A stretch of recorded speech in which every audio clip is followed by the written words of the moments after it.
Hello again. So we're in the Sheep's Head. Cheers. Which is the other side of Edinburgh to where I live, but it's a mighty fine pub. It's a mighty fine walk. Yes, it is.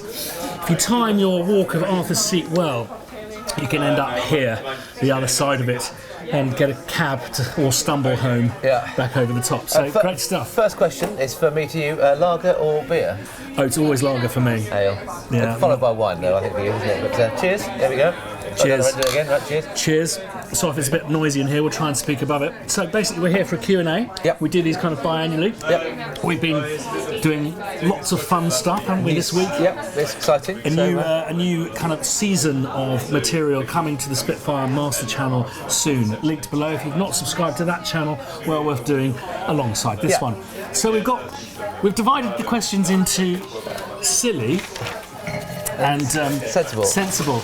And I noticed that most of the silly questions are people we know. So, Well, so like the minute you said kind of Lorne Balfe, I just would flick to the front of the page and go on then. So and the flight, aka your brother. Yeah, should we start with the sensible ones, and we'll come to silly ones once we've had a few beers and or a beer or whatever, and see how we get to. Okay, so Anders Wall said, for making music for film, TV, etc.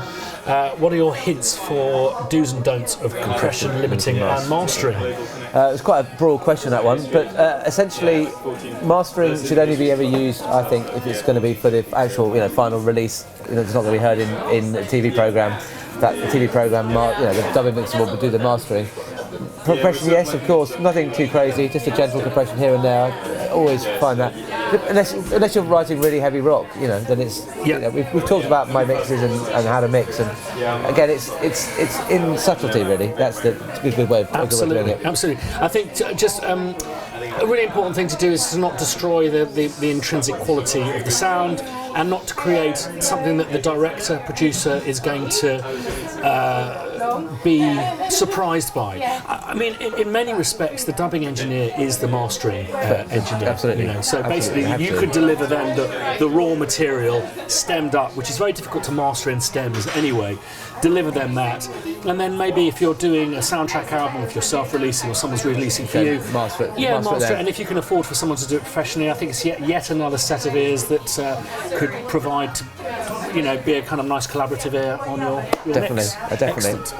Adam Adams, any tips on blending lives from different companies, like different rooms? Yeah. Is EQ Match a good idea? EQ Match I don't think is a good idea. No, I think you should EQ each individual library as it sounds best. In fact, most of them should sound pretty good as they come out of the box. The Spitfire ones sound amazing out of the box, I think. But no, I don't think EQ Match is a good idea. I think you just get a blend and then balance between them really. Use reverbs to blend them is a good way of doing it, I think. And then Well, you tend to use two reverbs. I think that there's very much an argument with dry libraries to recreate, if they're recorded in a room that's kind of dry, recreate a room first and then add what I would refer to as kind of the Hollywood reverberation to that. So we call it double jugging. Scott Unrain, excuse for my pronunciations. What are your techniques to match samples versus live, mic proximity, etc.? We've kind of done I think we've probably done an in-depth one of these, certainly, haven't we? We'll link it below. Quick techniques, reverbs, blend reverbs. Mic proximity, you have to, obviously, if you're using recorded in a real or home environment, then you have to get a space. So, my one observation is picking up tips from you about how to record instruments. Is I think in home environments we have a tendency to get too close to the instrument, so we're recording the instrument, not the air around them. If you kind of follow Jake's and many of your contemporaries, your methods of recording, then it's going to match up a lot better. So, you may be in a room where there's traffic outside and stuff like that. The temptation is to get right in close to the violin, which is going to make it really uncomfortable for them to play. But also, it's going to give a very different sound to how the rest of the violins were played. So I think that's the first step to being able to blend them. And the other thing is, I think, and I can see it in all cases, that often the live musical element is often the most expensive aspect of the score, and also the most exciting aspect of the score. And I often hear people mixing it too proud. And I know it's something that we've talked about a lot. Is just we need to hear more of the samples. This is just a kind of a layer. It's a balance. It's a real balance. And, if you get the balance right, I don't think you really notice the difference. You shouldn't really notice the fact that they're live it should be a mix. And balance isn't just setting a fixed balance. What you really need to do is ride the live elements, particularly if you're adding samples after. You need to ride the live elements with the samples, because there's going to be points where they really peak out. There's going to be points where they totally disappear. So you've got to work hard with these recordings. Excellent. Yeah. Nice one. Lights in Motion. Do you provide dub stage with wet stems, or do you provide reverb stems? No, I provide a stem that is with reverb. I mean, on occasion I have done. If I do a lead vocal, then I'll often, if it's a song and a lead vocal, then I'll provide the stem to that separate. Yes. But if it's the strings with orchestra, if it's an orchestral stem, then it will have the orchestral reverb with that. Yep. In that stem, the percussion will have the percussion reverb. So no, they're blended. Apart from on special occasions, and so let's say 95% of occasions, no, they're separate. Yeah. But if they're asked for, then please do it. Yeah, I think that you do have to balance. You can't be what's the word I'm looking for? You can't be grandiose about these things, but I think you also need to protect your professional integrity. I mean, we have to be quite brave with stems. I had a film that went out, and it's on DVD, where one of the stems went out by a 16th. Right. And only composers would recognise that there's something desperately wrong with the woodwind stem. Yeah. So there's always the danger that if you give them too much to work with, they may actually... By pure mistake. Absolutely. So if you're giving them raw materials that you feel represent, even if they're just going to mute everything else and go down to that stem, it's going to sound good. And they won't have the time to play with it that much. To be honest with you, I mean, if you're dubbing mixed, they're dubbing a ridiculous amount of the day. So yeah, there you go. What are the techniques that we use to make samples work well? Looping, round robins. Do you ever have to pick up? So this is referring to our Stephen work. Tallamy. Yeah. Stephen Talloway. So this is referring to our work with Spitfire. Yes. We've been doing this for 10 years now, nearly 11. Yeah. Yes. So looping. Well, I don't get involved in editing too much, but a loop is, we try and record as long as we can that makes a human financial sense, yeah. Human and financial sense. And round robins again comes down to the more round robins you are, the bigger the libraries to download. That's also the issue that Spitfire come into, I think. Absolutely. I mean, even to this day, I detect in you an interest to see how things turned out. I think there is still something quite interesting about sampling where you get a sense of, this is going to work really well, but not a real sense of how it's going to work. Yeah. So there are some surprises sometimes, and yes, we do pickups. Yeah, we have to. We often because of musician availability, studio availability. But also us trying stuff out and it not being quite right, the production not being, the performance not being quite what we need to make the samples work. And I guess sometimes we come up with a concept and it's just not quite delivered, and we just feel we can make it even better. Well, we might miss a mistake or a noise. Snow blindness does come into things when you're recording thousands of samples. There's one here, I think we missed it. Do you have to study? This is a question by Artus Menansis. From Lights in Motion again, yeah. No, Artus Menansis' name, isn't it? Do you have to study? Is that a blocker to becoming a composer? Are you a trained musician, Christian? No, I'm not. I don't think it is a blocker at all. And I think if there's one thing that Spitfire Audio is trying to do is to inspire a new generation of orchestral composers. I think there's the last area of the music industry, of the music business, of the art that is still subject to huge amounts of snobbery. Music theory, it's just one of the many means of communicating with musicians. We've worked this week with some traditional musicians up here in Scotland, and they arrive at a similar kind of result, but by a totally different route, and that is more from listening, from learning, from muscle memory, that kind of stuff. So I truly believe that all forms of music should be available for everyone to experience and investigate.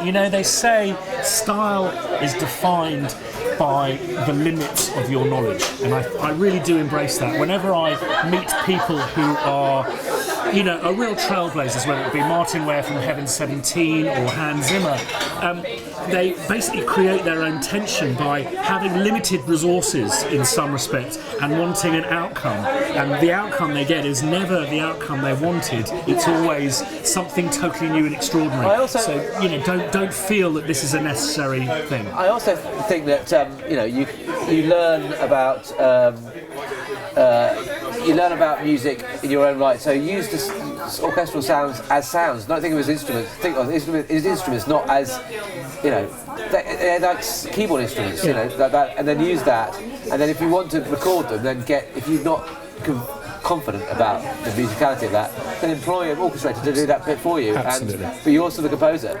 I've seen many Hollywood composers use their orchestrators for that purpose. They write the melody, they write the tune, they write the stuff, all the stuff, but they're still not great with the orchestral stuff, and they use an orchestrator for that very purpose. Absolutely, and you only need to look at one of the greatest composers this country has ever produced, Paul McCartney, and he's not trained, but you wouldn't dream of suggesting that he needs to go back to college before he can use a string section. Absolutely not.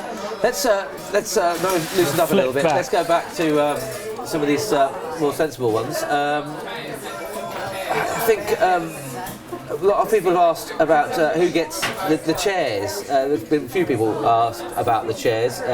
We didn't actually get them. No, someone else nicked it. So it's much more of a democratic Chesterfield. And also, we've got 2 cameras in a pub, and it's a busy pub, and people keep coming looking at, and we've managed to keep it pretty much away from the bar, but. This, I have to say, is I think a brilliant way of doing QAs, because I can tell we're getting through these a lot quicker than we do. Really fast, we're like, hurry up. People are listening, people are looking, hurry up. The Flight. No, heard of him, yes. Yes, The Flight, amazing. Alien Isolation, and what's the huge thing they're doing at the moment? They did Horizon Zero Dawn. And they've just done the big, we'll come with those guys. Assassin's Creed. Assassin's Creed, thank you very much, there you go. What causes Hypnic jerks? Oscar would have been crunching up my legs and I stretched my legs there. What does, well, to be fair, I had to look at Google what a Hypnic jerk was. Good. But I think we all do a Hypnic jerk.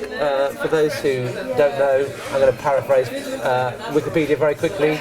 It says little jerk as you kind of like falling asleep. Is that we all often do? Yeah. What causes it? I would say it's a weird thing. When I have one, I often think that I'm still awake just before it happens. So who knows? My Hypnic jerks are caused by me going, I didn't publish that YouTube video.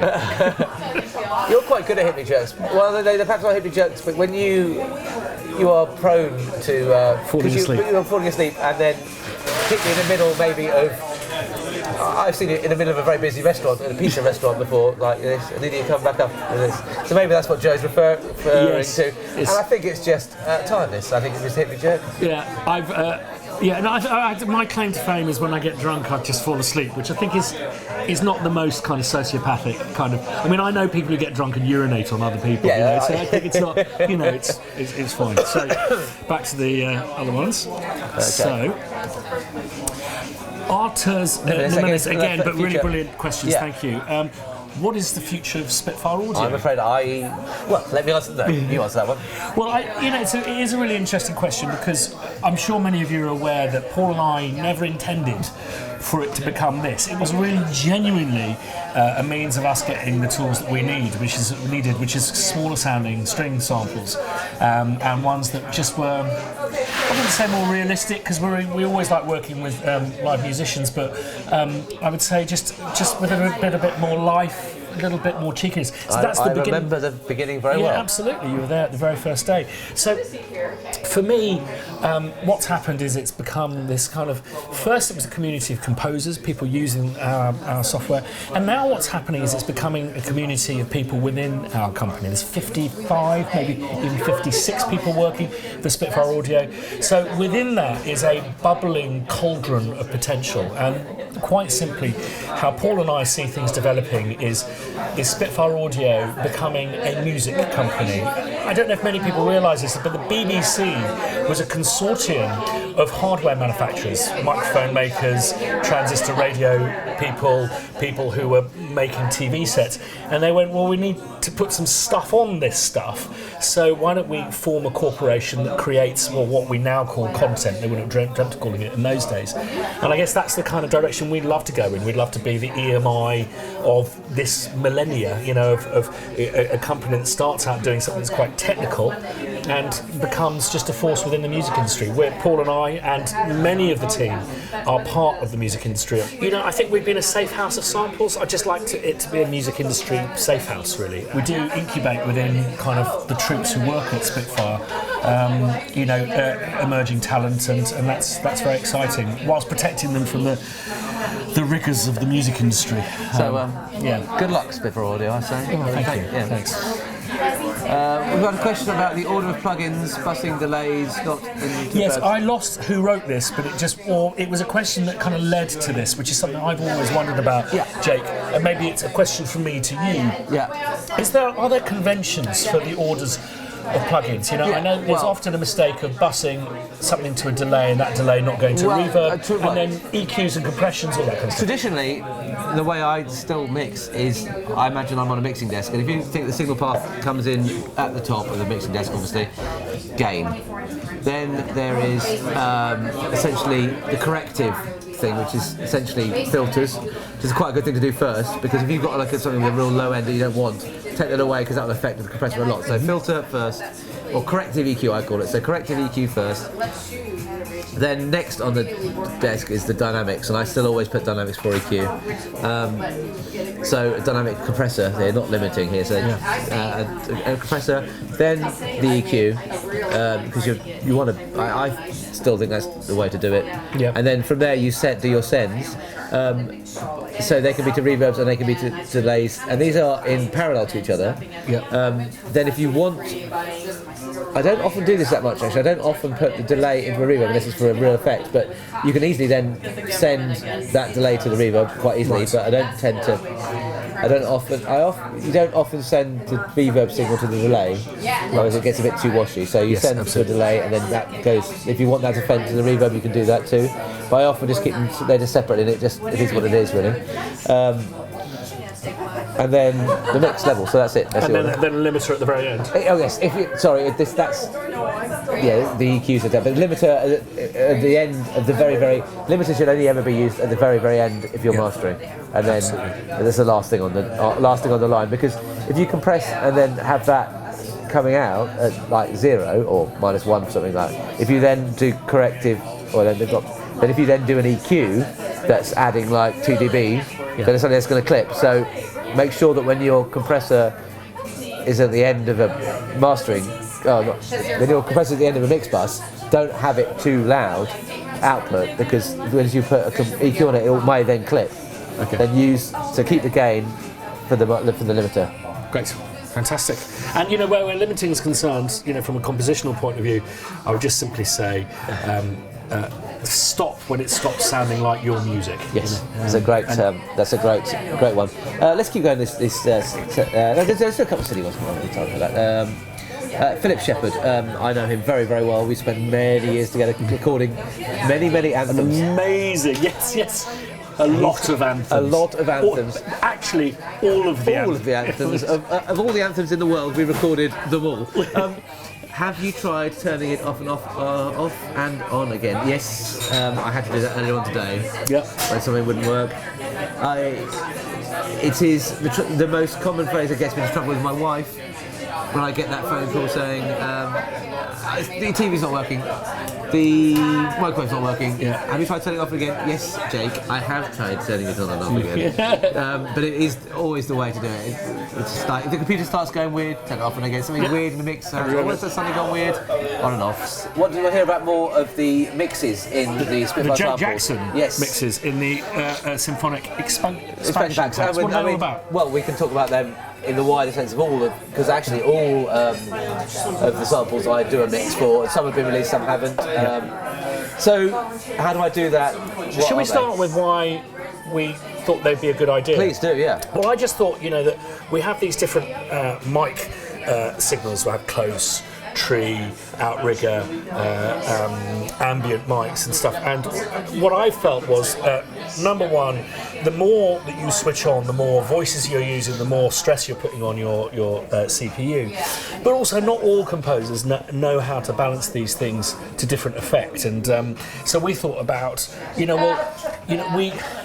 the philosophy behind Spitfire Audio is, how about we make samples the same way you make music? So you don't kind of go, let's do it differently, let's use different kinds of mics because of noise floors and that. We just got all the way from the start to finish. And I think this kind of came later to the equation was, well, we're taking it to a certain point and then we're abandoning how you would approach recording music for film, TV and pop, and that is mixing it. So yeah, well, again, it's a single sound, so mixing it is slightly complicated, but obviously I mix all the orchestral recordings I record, well, most of the orchestral recordings I record and other things, so yeah, giving the user a single sample to load is obviously a great idea.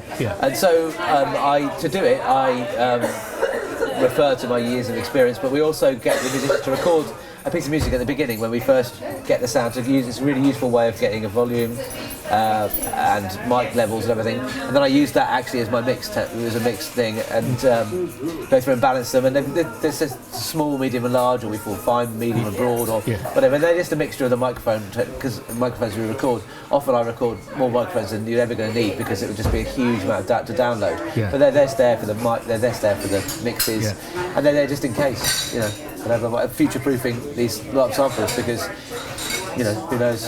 Absolutely brilliant. Okay, so Jamo Dodger 356 said, will Jake be working in-house in the new HQ? I think you better answer that one, unless you want to give me a massive pay rise, maybe. Please give a pay rise. Jake is a freelancer, similar to Paul and I, that we work independently as composers, and part of the kind of idea base from Spitfire Audio comes from us working in the field. And that is crucial. So the other day Jake did like a mental experiment with some mic placement and some other stuff that I don't particularly want to talk about because I don't want to let the cat out of the bag. But you said you've got to listen to this. This is an interesting approach that I think we should investigate. I often talk about the swarm concept came from some swaying grass in a cue that I was writing. So I think it's very important that there are elements of Spitfire Audio that are still working as, well, certainly in your case, hugely successful individuals right at the coalface. I mean, Jake recorded some of Solo, the Star Wars story. So, I think that it's very important that we stay on the zeitgeist. Absolutely, but obviously I'm hugely involved with Spitfire, which I'm hugely grateful, because it's a fantastic company, and I've got a lot of very close friends. Christian and Paul are close friends, and but I think the new HQ is going to have some places where there's going to be collaborative spaces, and I'd love to run some. We haven't discussed this yet, but I'm sure it's in various people's mind. Mind that we'll run some workshops from there. Absolutely. I can do some mixing from there. We can do some. We can even set up a little kind of remote mix day where people can come and have their things mixed with me, and remote studio for. So it'd be kind of cool. So. Absolutely, it's as I say, a safe house, and it's very interesting. Casey Neistat, who I follow, he set this thing up called 368, and there's a degree of serendipity with what he's doing and what we're doing in our space there. So think of it like that. Jake Jackson's part of the family, but also I have to mention, Jake Jackson you have a facility of your own. It's based loosely on the shed. It's an upgrade from the shed. It's called the Hide, and I do mixing from there, and I've done some mixing for King of Thieves, which just come out. Just some of the cues from that. I've done a couple of movies in there. I've done a whole bunch of stuff. Well, in a shameless plug, I'm going to link to Jake Jackson's site below, and I do mixes. I do mixes. And it's I think a lot of people are shy. Well, I actually have to have a story that once a friend of mine. He's a really big fan of a guy who's a really good guitarist, but is not renowned for being a really good guitarist. And he thought, I'd love him to do a guitar solo on my album. So he reached out to him and he said yes, and he played it, supremely famous. And they sat down for dinner, took him out for dinner to thank him. He didn't want to be paid. And they said, why did you agree to do it? And he said, because no one's ever asked me. And it was Bruce Springsteen. No way. Yeah, exactly. And that's the thing, we're accessible. And, if you love Jake Jackson's work for Spitfire Audio, can't afford to put him in a big Flash studio at Air Studios, you have a facility of your own. I do, remote mixing. I'm not. I understand that not all the time people can afford stuff, so I'm happy to work with people if it's something collaboration and it's a good piece of, something. Then please reach out to me because we can have a discussion about how best to make it work. So brilliant stuff. Fantastic. Shall we order a beer? Yes, absolutely. Back momentarily. You can go on to the next one. I'll just get. Okay. What are you drinking? I'm going to have another pint of Peroni, please. Excuse We've me? been working incredibly Can I get a Peroni hard and over the last a few Hollywood, weeks, last few days. So you're leaving when I've got a really. I'm going to ask. I'm back. Okay. I'll ask the silly one. Yeah. Okay. Right. Kelvin Ozer, what's your favourite wine whilst working through the night? The reason you're working through the night is because you hit the wine too early. Start early. Have a nice dinner. Have wine. Finish early. Start early. Finish early. Yeah. I never ever work. We may have when we're sampling, we may have a little schnufter for the very last session sometimes. But it is just a schnufter. Wine makes you sleepy, makes you not want to work, not want to. Oh yeah, put it on my tab. Thank you. Thanks very much. And I'm not going to tell you. Christian comes on this walk quite a lot. That they have. I actually have a button on the till, which is I'm quite proud of. Not going to tell you the number though. My favourite wine is the Rioja Alta 904. Which is excellent. Vintage 95 is excellent but very expensive now, and so I would recommend that after you've finished work because it'll make you want to go to bed. I'm also going to shameless plug here at this point because a friend of mine from university did the same music technology degree as me. He has set up his own vineyard and his wines are amazing and he's super cool. And it's in British, it's an English wine, it's set in Norfolk, a fantastic Flint Vineyard, flintvineyard.com or something like that. Flint Vineyard, check them out, amazing wines. It's very nice stuff. Jim Sanger asked any recommendation for good, for a wine that goes well with Brie and Boursin. I mean, I'm not sure about Boursin, mate, to be honest. A good Brie de Meaux, the one that's they rot it over cow poo, is... I really would try anything from Rioja Alta. I only really know about Spanish wines because I have family. But well. You've gone French cheese and Spanish wine. You can't do no. You go French and French. Okay, so what would you say then? Well, just go something French. I mean, but I don't know any French wines. Not do I, but I do. We've drunk plenty of French wine. I am a staunch believer of when you're in the area of production, you have what is made there. So the beer, I'm having a Scottish Holyrood ale, which is Park is. I can see the trees from it basically looking at it from here. So. This is where you and I differ, Jake, because I'm in a Scottish pub drinking a fine Italian. Well, there you go. So you go and put a Rioja with some Brie, and I'll have a nice charlatan. A French Sauvignon Blanc. How about that? Get a leg of lamb with a lot of rosemary. That's nice. Cook it for a long time with a Rioja 904 or anything by Rioja Alta. To be fair, you have given me a bottle of 904 before, and it is amazing. And I had it with steak, and it was fantastic. So there you go. This is a really interesting question, Dan Keane, and one that I've never been asked before. Christian and Jake, is it difficult to work with clients who are also friends? Now, there's two angles on that. There's clients who become friends, and there's clients who are friends before. We obviously work together, and I think our friends. Yeah, exactly. I mean, you've stayed here for 4 days. Exactly, and someone like Murray Gold is someone who I stay with, and friends. If you're professional enough, then nothing is an issue. I don't think. I think it's from this is an engineer composer point of view. I think it's important that actually you're friends to some degree, because you're on the same team. By being close, you understand the same goals. You want the same thing, But I do think that's the easier way around. You start with the dynamic of us being professional collaborators, and then we move into the realm of us being friends. And I think that's an easier direction to travel in. I think it's very, very important that I'm still getting mics in here. I think it's very important that you try.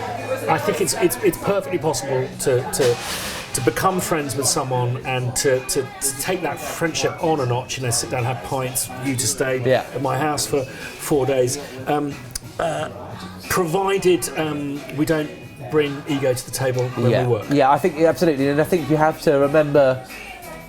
I'm a good character this because you have to be, you have to remember the pecking order, and that is, you're the producer and I'm the engineer. Therefore, there's a slight, But it's not a social hierarchy. No, it's a work side. The buck stops. Of course, that's what I mean. But then also, let's put this briefly into your and Paul's relationship, for example, because you obviously work very close together and you are friends, and let's say, and of course, that is like you said, you don't fight with Paul, and it's a big thing, and so it's important that you have that friendship, right? For me, the secret to success of any relationship is being allowed to be yourself. Yeah. And there are quirks. You are not the same as me. No. We're not. The same type of person. And I think that's what creates a kind of melting pot of ideas. Everyone brings something to the table, and having an aligned interest, which is to create something that's really good. Well, you took the words out of my mouth. Yes. I think the fact is that we're in the same industry. We make music. I think, to be honest with you, we have a lot of friends within the music industry, which is. We obviously have friends outside of that as well, but you have an automatic kind of friendship with people in the music industry because there's a share of a real common goal, and you understand what we sacrifice to do the job that we love. I have a word of caution when it comes to working with friends. I think you have to.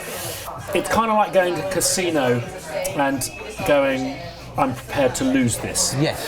And I think there is always the possibility that you will lose a friendship that was a friendship first and then became a professional one. It's simply how things happen. It's much better to go the other way, isn't it? Absolutely. Composers get fired all the time, and there's always the possibility that's going to happen. I've definitely lost 2 friendships as a consequence, which is kind of heartbreaking, and I miss them being part of my life, but the way things kind of transpire can be very difficult. And I would say also I love working with family members, and I have very talented family members that I work with, both blood relatives and people that I become related to, but you have to approach these unions, professional ones, with extreme caution. Yeah, I'm the same. My sister's a singer. I've done some recording with her, but literally only once in 20 years. 20 years, her brother has been at one of the top studios in the world, and I've recorded her once because it's not always that straightforward. And it's better to not. It's almost better to leave that, Well, I think if you are in a position where you get on with a sibling or someone you're married to, and you really, that is a massively important part of your life, then I think you have to treat professional interaction extremely sensitively. Yeah. And you only have to look at bands and see that they're friends and they split up to understand that. It's never easy. So I think it can be heartbreaking. Yeah. Really good question. Thank you for that one, Dan. Right, we're coming close to the end, and so it's Lorne Balfe. What are you doing in my house? Is Lorne Balfe from Edinburgh? I don't know. It's been too long, Lorne. The first time I met Lorne, I was doing. It was actually my first orchestral session ever. Lorne was present at. How funny! And it was for a library album, and I was so overexcited. I took Lorne and some other people who peeled off to a pub. We hit the pub at midday and left at closing time. So that's ouch. Yeah, no, but it's all my fault, Lorne. But it's well overdue. If it's your house, then we'll have a nice bottle of red wine. I think next, please. Thank you very much. Absolutely. Trevor Morris asks, "Hi, Trevor. Proper taxidermy. How does it figure?" Well, it figures quite heavily in your studio. Yeah. It's basically I'm not allowed it in the house. And I have a real passion for really bad taxidermy. Yes, it's not. When you say proper taxidermy and it's taxidermy, you have like maybe 2 or 3. Yeah, no, it's going to be more. It's going to be more, yeah. Oh, okay, right. I like the taxidermy where like bits of the lips have rotted away slightly. They haven't really cured it. It's just there's something old bless about it. It's something quite. I don't know. I find it quite comforting. So it's great. I have to say, on a serious note, for about 18 months, I worked in a studio that I had purpose built, where all of the furniture was kind of animals. No, it was custom, and Sorry. and so the keyboard was fitted. All of the outboard was fitted, this, that, and the other. And genuinely, I absolutely didn't enjoy the music that I wrote in that period. So the next studio that I moved to was the one at Spitfire HQ with my kind of big carpenter's desk and stuff. Yeah.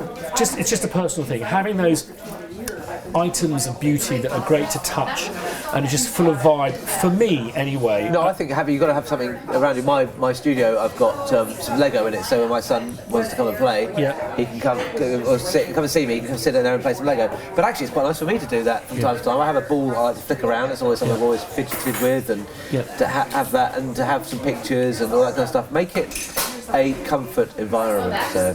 The other thing that you will notice when you see other composers' studios is posters everywhere. Now this is narcissistic. It is, I think, a really very valuable form of validation for the work that you do. And I think when I was really working 15 projects deep at a time, I would you just go, why am I doing this? And you look at the posters around you and go, well, that's why. I've actually have a body of work that I'm really proud of. I think it's good to be proud of what you do. I think Absolutely. it's because a lot of the stuff we go is unnoticed, but in its design it's unnoticed. I meet new people, parents at the school playground, and they think, oh, what do you do? Oh, I work in music.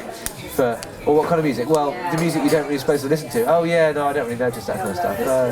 But that's cool, But that's kind of cool, and it's it's important. I like having things around. Seeing this, we work very hard. We lose a lot of sleep, and it's nice to have a few mementos of our life and work. And it's interesting because I no longer have my posters up because I'm not doing so much of that. But what I do have up is the fisheye lens view, taxidermy and the fisheye lens view of the Hans Zimmer sessions, because it's a big achievement. And interestingly, if you are into taxidermy, the Natural History Museum in Tring is amazing, and also is near an excellent brewery, so it's well worth visiting that, I have to say. I'm going to skip the rest of the silly ones because they're all a bit in-jokey. Fair enough. That was it. But our final question is from Ryan Redable. Again, apologies for pronunciation. What is the best way to learn how to deliver broadcast-grade mixes? Good question to finish with. Well, we have talked about mixing, and we can talk about mixing until the cows come home. Does the expression go around the world until the cows come home? I believe so,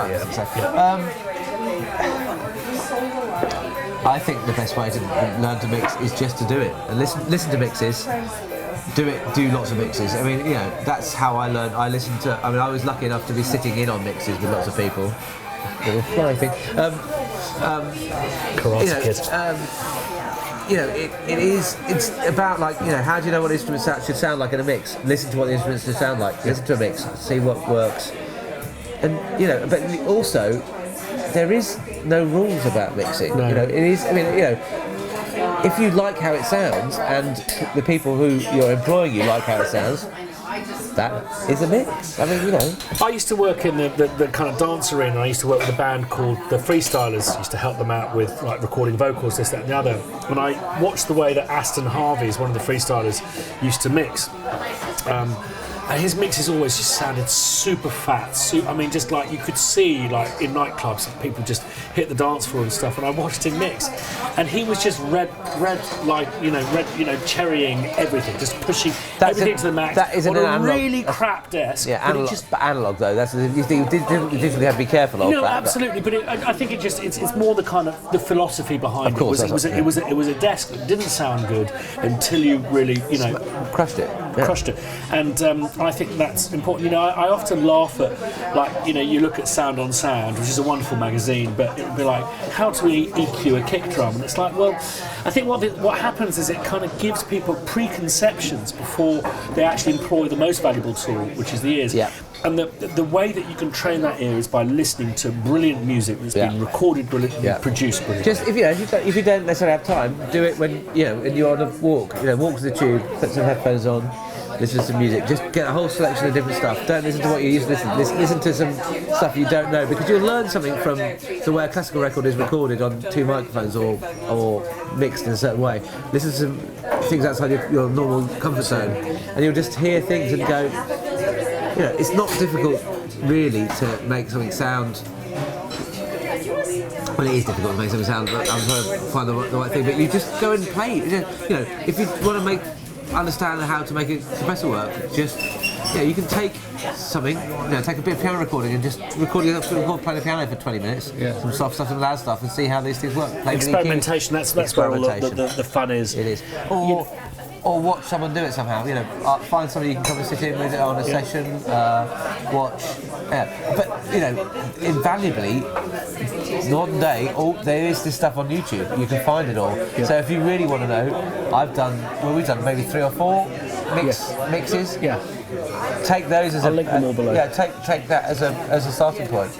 No, absolutely. Thanks everyone for your questions. It's been a real pleasure. It rounds up our week now. Yeah, I'm quite looking forward to the next time we come up again. We'll, absolutely. Yes, awesome. And the pub is a good place, but really please. Give us your opinions below.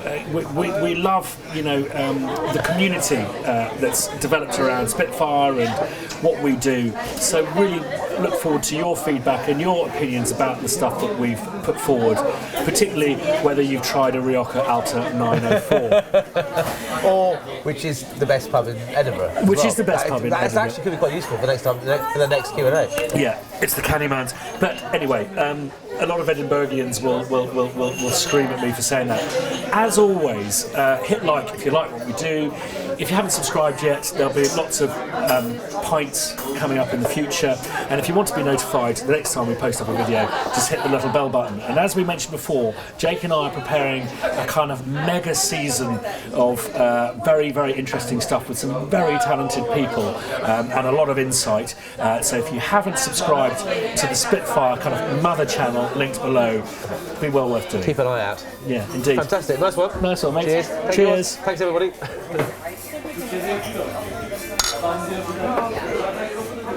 Awesome.